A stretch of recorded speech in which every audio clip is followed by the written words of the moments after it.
What is up, my bodyweight warriors, and welcome back to another video. Today I want to share with you one of my personal favorite pike and pancake stretches at the moment, something that I've been doing a lot.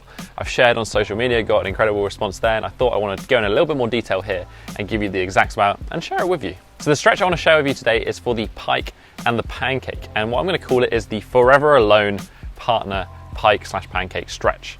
And that is because what we're trying to do here is we're trying to mimic what would be a traditional pike or pancake partner stretch, which is where you have a partner pushing on your lower back, trying to push you deeper into the stretch. And if you don't have a partner, if you are forever alone, you can just grab yourself a Swiss ball and kind of get the same result with a wall and gravity. Let me quickly explain to you the stretch. All you're going to need is a Swiss ball. Ideally, it wants to be slightly deflated, as that tends to work better and stops you from like falling onto your ass and rolling away. And you're just going to need a wall or something to press yourself and sandwich yourself between. Sit on the Swiss ball, put your hands out either side to stabilize yourself, put the feet up on the wall in front of you, and then you roll forward on that Swiss ball and you roll down into the stretch. The key here is finding the right distance for you away from the wall. The closer you are to the wall, the harder it's going to be to sink down into the stretch. So if you're particularly tight, then you're going to want to start closer. However, if you are flexible and you want to get deeper into the stretch, you're going to just need to keep moving that Swiss ball back until you find a point at which you can kind of just fall into a gap nicely in between the Swiss ball and the wall and get sandwiched together.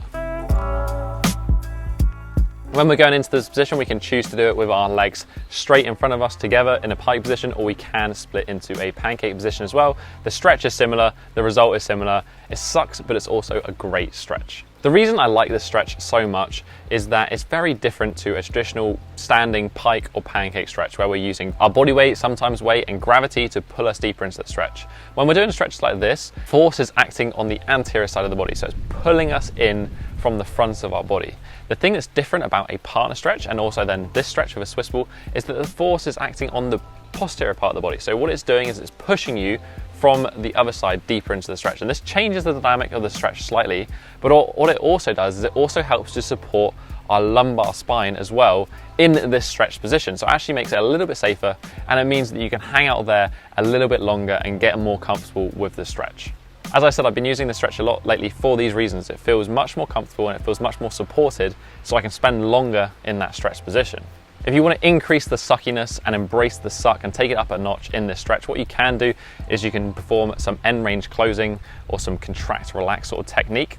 And what we're going to do here is basically want to think, when we're in that pike or pancake position, we're going to think about contracting the hip flexors and the core to actually pull our torso closer towards our legs. And what this is going to do is this is going to help pull you in closer, and it's going to help your hips sink deeper into the stretch. So it's going to make it much more intense. It's going to bring you in closer. We can hold that for about 5 seconds, then we can relax and we can repeat for a few repetitions, and that's going to help get us deeper into the stretch and increase the effectiveness of it.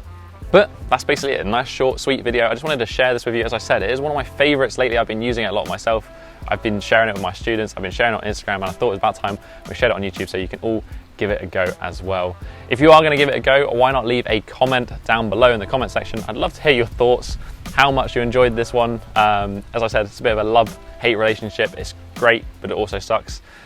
Also, if you just enjoyed this video, hit that thumbs up button, and you can also, right next to it, hit that subscribe button. Join the Bodyweight Warrior tribe so you don't miss out on any more of these future stretching tip video things.